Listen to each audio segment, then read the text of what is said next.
जय गुरुदेव, जय माता जी, जय गायत्री माता। आगे अंतर जगत की यात्रा में गुरुदेव लिखते हैं, यूं थमे नकारात्मक विचारों का प्रवाह।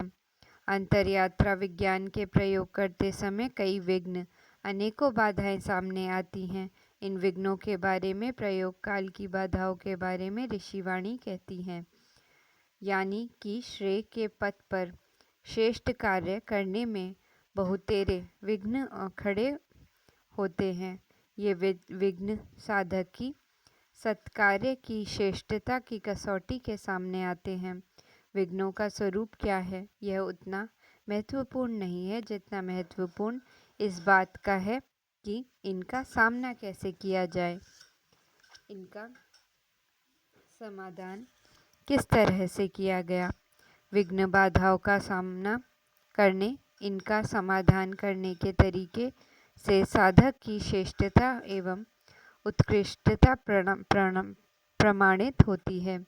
योग साधना की अंतरयात्रा में अंतरयात्रा के वैज्ञानिक प्रयोगों में इसका विशेष महत्वपूर्ण भी है, स्थान भी है, क्योंकि इस पद पर प्रत्येक आने वाले पल में साधक को उत्तरोत्तर पहले की तुलना में अपेक्षाकृत अधिक श्रेष्ठ व उत्कृष्ट साबित करना होता है।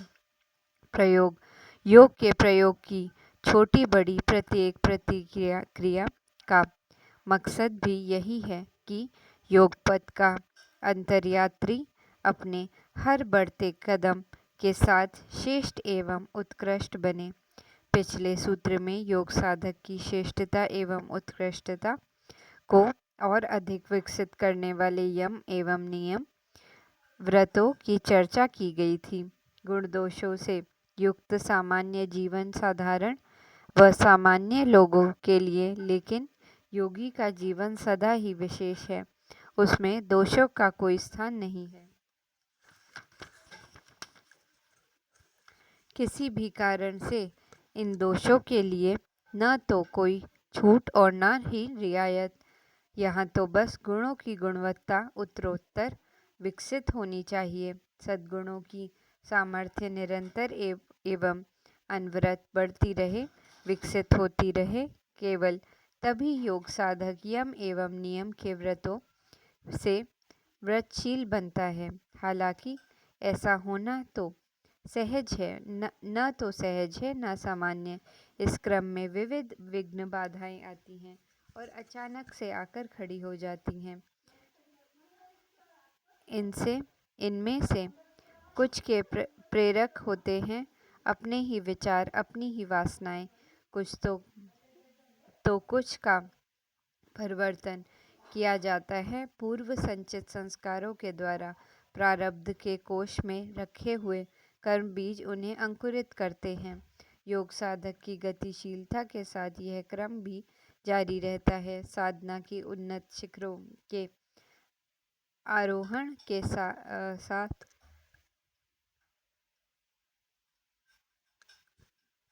विघ्न एवं बाधाओं के नए नए रूप योग साधक के सम्मुख आते हैं।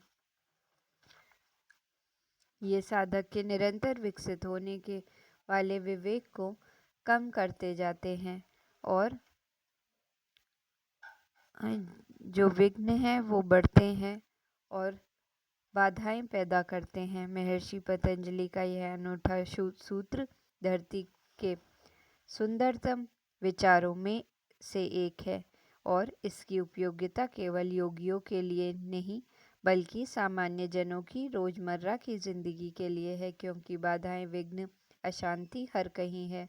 प्रत्येक इसे अपने जीवन की में अनुभव करता है। इस अनुभूति की प्रगाढ़ता उसे आसक्त, निस्तेय और पराक्रमहीन बनाती है, क्योंकि इनका सामना करने की सही विधि नहीं पता। यह विधि महर्षि पतंजलि देते हैं।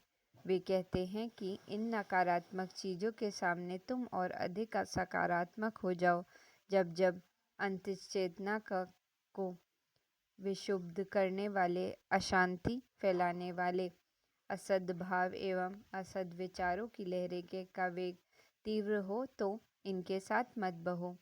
उस समय तुम प्रतिपक्षी सद्विचार श्रेष्ठ विचार का चिंतन करने लग जाओ। उपयोग की जा सके तो महर्षि पतंजलि की यह विधि जीवन में बड़े कमाल की है। यह शीघ्र एवं तत्काल फलदायी है। प्रयोग के साथ ही इसके सुखद सत्परिणाम सामने आने लगते हैं। बस बात इतनी सी है कि उसे उपयोग करना याद रहे, और ऐसा तब संभव है जब इसकी आदत बना ली जाए। इस प्रसंग में युग ऋषि परम पूज्य गुरुदेव का बरबस स्मरण हो आता है। एक सूर्योदय की प्रथम किरण के साथ उनसे मिलना हुआ। उनसे मिलने से पहले की रात्रि बड़ी अशांति, बेचैनी और परेशानी से गुजरी थी। यूँ परेशानियाँ तो घर परिवार के सदस्यों की थी, पर इनसे घिरने पर अनुभूति कुछ ऐसी हुई जैसे कि पूरा जीवन की ही समाप्त और तहस नहस हो गया हो। नकारात्मक परिस्थितियाँ कई बार नकारात्मक विचारों एवं भावों के रूप में आहट देती हैं। कुछ ऐसा ही जैसे आसमान में एक छोटा बादल का टुकड़ा हवा के झोंके के साथ घटाओं के रूप में धारण कर लेता है, और फिर ये घटनाएं घंघोर बारिश में बदल जाएं। कई बार स्थिति इससे अलग भी बनती है। विघ्न बाधाएं नकारात्मक विचारों के रूप में आहट नहीं देती, बल्कि सीधे ही अचानक एवं अचूक घटनाक्रमों के रूप में सामने आ जाते हैं। कई बार इनका वेग तूफानी होता है, और ये विघ्न संस्कारी तूफान की भांति सब कुछ तहस नहस कर डालते हैं।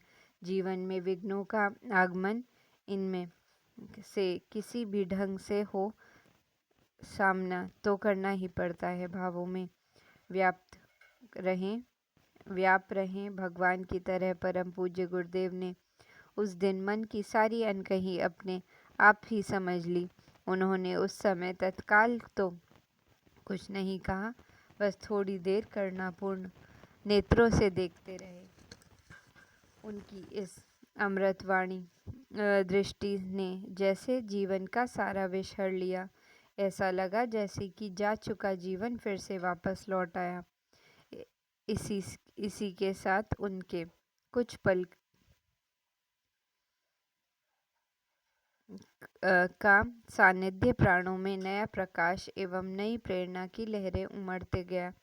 इसी के साथ उन्होंने कहा कि बेटा, आज मैं तुम्हें वह ज्ञान देता हूँ जो साधक के प्रारंभिक क्षणों में उनके गुरु ने दिया था।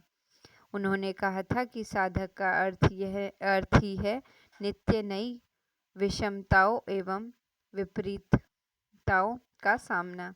पर यह भी ध्यान रखना कि हर संकट की घड़ी में समर्थ गुरु हमेशा अपने शिष्य के समीप एवं उसमें समाये होते हैं।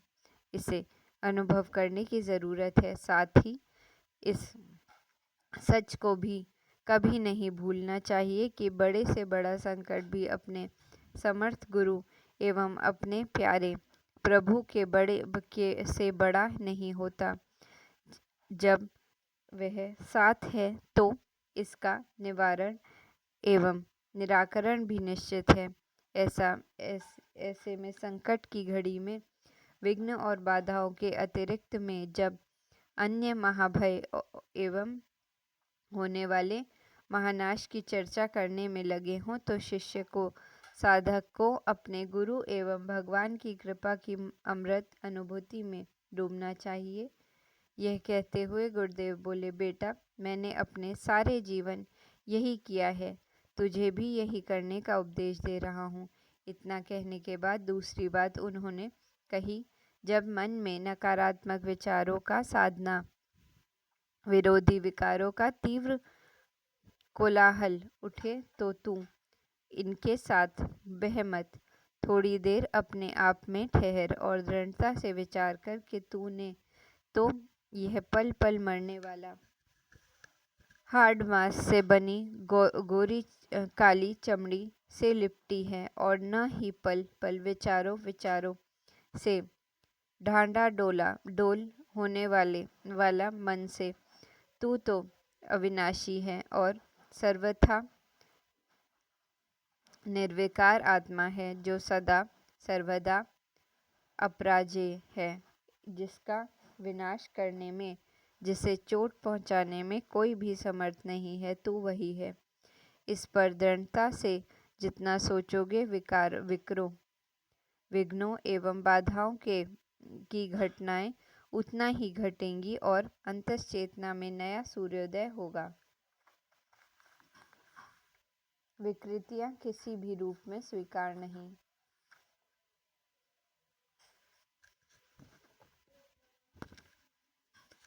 अंतरयात्रा विज्ञान के प्रयोग क्रिया, विचार एवं भाव की सभी आयामों में परिशोधन की निरंतरता को पोषित करते हैं। जीवन में परिष्कार की निरंतरता बनी रहे, पवित्रता अविरल प्रवाहित होती रहे, तभी अंतरयात्रा विज्ञान के प्रयोग निर्विघ्न संपन्न होते रहते हैं।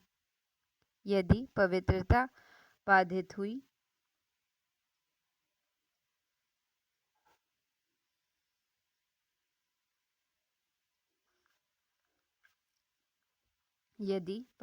बाधित हुई, परिष्कार की क्रिया प्रतिक्रियाओं में विघ्न आए तो अंतरयात्रा भी अवरुद्ध होती है। ऐसी स्थिति में इनके वैज्ञानिक प्रयोग बाधित हो जाते हैं और तब तक यह बाधा बनी रहती है जब तक कि बाधित पवित्रता फिर से न आ जाए।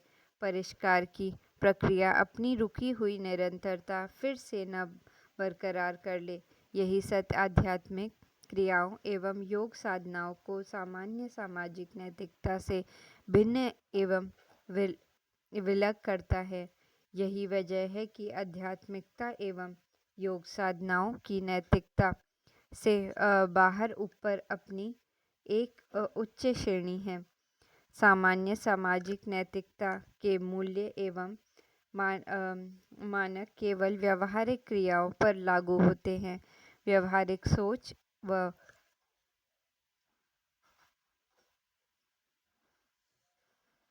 भावात्मक एहसास पर इनका अंकुश अनुशासन लागू नहीं माना जाता, पर साधक के लिए, योगी और आध्यात्मिक व्यक्तित्व के लिए व्यवहारिक क्रियाओं के साथ योगी और आध्यात्मिक व्यक्तित्व के लिए व्यवहारिक क्रियाओं के साथ वैचारिक सोच एवं भावात्मक एहसास का भी स्वच्छ, शुद्ध, परिष्कृत और पवित्र होना अनिवार्य है। इसके बिना बात बनती नहीं है, साधना होती नहीं है। अंतरयात्रा विज्ञान के प्रयोग उसी के लिए जिसकी न केवल व्यवहारिक क्रियाएं बल्कि वैचारिक सोच एवं भावनात्मक एहसास भी बेदाग हैं, जिनका इन सभी पर अंकुश एवं अनुशासन है, जिसने इन तीनों की तलों पर किसी भी अपवित्रता को रोकने के लिए कठोरता पूर्वक त्रिदंड धारण कर रखा है। जो ऐसा है वही अंतरयात्रा का सच्चा यात्री है, वही इसके वैज्ञानिक प्रयोगों की कुशल कर्मी है। यदा कदा परिस्थितिवश एवं संस्कारवश इसमें बाधाएं आती हैं। इन बाधाओं को पहचानने एवं रोकने के लिए योग किया जाता है। इसमें कहा गया था कि जब कभी यम एवं नियम व्रतों के विरोध अशुद्ध भाव आने लगे, योग साधना में बाधक पहुंचाए, तब उनके प्रतिपक्षी विचारों का बार बार मनन करना चाहिए। यानी कि अशुद्धि के अंकुर ज्यों-ज्यों फूटे, उनका फूटने का कारण देखना चाहिए और अपने आत्म स्वरूप का चिंतन करना चाहिए। आत्मचिंतन का अनवरत प्रवाह, इसकी प्रकाशमयता, इनकी ज्ञान दीप्ति प्रत्येक असद्भाव को तत्क्षण नष्ट कर देती है। प्रत्येक आध्यात्मिक साधक को यह चिंतन बार बार और निरंतर करना चाहिए। यम व नियम के विरोधी भावों के विपरीत मनन करना जरूरी है, क्योंकि ये हिंसा आदि विचार, भाव एवं क्रम अपने परिणाम में घोर अज्ञान एवं तीव्र दुख देते हैं। फिर भले ही ये अल्प, मध्यम एवं तीव्र मात्रा में किए गए हों, इन्हें स्वयं किया गया है या फिर किसी दूसरे से करवाया गया है अथवा केवल अपनी सहमति ही प्रदान की गई है। महर्षि के इस महत्वपूर्ण सूत्र में यम नियम को सफल बनाने वाली प्रतिपक्ष भावना को स्पष्ट करने के साथ क्रम के सिद्धांत की सूक्ष्मता कृत एवं अनुमोदित के 3 रूपों में कही गई है और यह भी बताया गया है कि यदि इसका स्वरूप नकारात्मक और यम व नियम के विपरीत हुआ तो परिणाम में दुख एवं अज्ञान की तीव्रता ही फलित होगी। इस सूत्र की व्याख्या के साथ एक बहुत ही विस्मयकारी किंतु मार्मिक घटना जुड़ी है। यह घटनाक्रम उस समय घटित हुआ जब परम पूज्य गुरुदेव अपने सामने बिठाकर शिक्षण प्रदान कर रहे थे। दोपहर के बाद का समय था। उनके कक्ष में एक सज्जन अपनी पत्नी, बेटी व पुत्र को लेकर दर्शन हेतु पहुँचे। ये सज्जन उच्च शिक्षित चिकित्सक थे। इनकी पत्नी गृहिणी थी, बेटी अपाहिज थी और बेटा तकरीबन 10 या 12 साल का था, तो संभवत 8वीं व 10वीं कक्षा में पढ़ रहा था। इन्होंने अपनी अपाहिज बेटी का दर्द गुरुदेव को सुनाया। सचमुच की बेटी का एक हाथ एक पांव लाचार था। वह मुंह से बोल भी नहीं सकती थी। बड़ी होने के बावजूद भी उसकी शौच आदि क्रियाएं माता पिता को करानी पड़ती थी। उन्होंने रो रो कर अपना और अपनी बेटी का दर्द गुरुदेव को सुनाया और कहा, गुरुजी, या तो आप मेरी बेटी को ठीक कर दीजिए अथवा उसे उठा लीजिए। उनके उठा लेने के शब्द से उनका बेटा बिफर उठा और बोला, ऐसे कैसे उठा लेंगे? हम अपनी बहन की सेवा करेंगे, हम उसे सुख पहुंचाएंगे। उनके बेटे के इस तरह से उत्तेजित होने पर गुरुदेव ने उसे शांत कराया और बोले, बेटा, तुम ज़रूर अपनी बहन की सेवा करना, लेकिन अब परेशान न हो। फिर उन्होंने उन चिकित्सक महोदय से पूछा, तुम तो डॉक्टर हो, इसकी ये स्थिति कैसे हुई? उत्तर में उन्होंने कहा, हम लोग बेटा चाहते थे। जब गर्भ में बेटी का पता चला तो गर्भपात कराने की कोशिश की, परंतु देवयोग से गर्भपात कराने के बावजूद भी पूर्णतया गर्भ नष्ट न हो सका और अनजाने में गर्भ पतला रहा। मेरी पत्नी को इसका एहसास तब हुआ जबकि गर्भपात संभव न था। हाँ, गर्भपात की कोशिश में जो गर्भ से छेड़छाड़ हुई थी, उसी के परिणाम में बेटी अपाहिज पैदा हुई। इतना कह लेने के बाद उन चिकित्सक महोदय ने रोते हुए कहा, गुरुदेव, यह आखिर मेरे किन कर्मों का परिणाम है? उत्तर में गुरुदेव बोले, रहने दे बेटा, क्या करेगा जानकर। पर वह जिद करते रहे। उनका रोना भी जारी रहा। तब गुरुदेव ने उनसे कहा, अच्छा, सुनना चाहता है तो सुन ले। तुम पिछले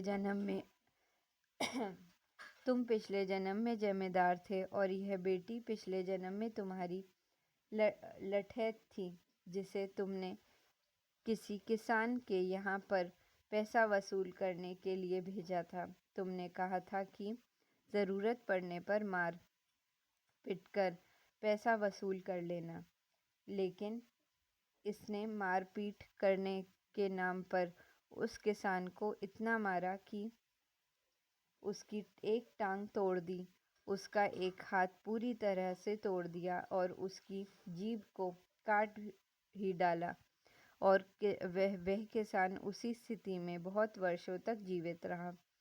अब उसी कर्म का परिणाम इसके सामने है।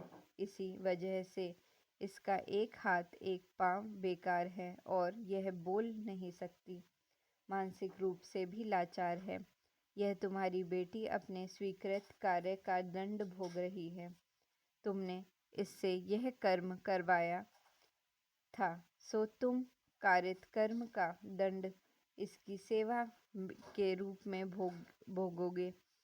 कब अभी यह तुम्हारी बेटी है, सो तुम्हें भावनात्मक पीड़ा भी भुगतनी होगी। तुम्हारा बेटा पिछले जन्म में भी तुम्हारा ही बेटा था। इसने अब तुम्हारी बेटी बनी उस समय की लठैत के काम का पूरा समर्थन दिया था, इसकी प्रशंसा की थी, इसलिए यह अपने अनुमोदित कार्य का दंड भोगेगा। इतना कहते हुए गुरुदेव ने कहा, बेटा, किए गए कर्म कभी नष्ट नहीं होते, इसलिए नकारात्मक ना हो। इसके लिए बार बार अपने मन में चिंतन मनन करते रहना चाहिए। ऐसा हो तभी प्रकाश की ओर पांव आगे बढ़ते हैं। जय गुरुदेव, जय माता जी।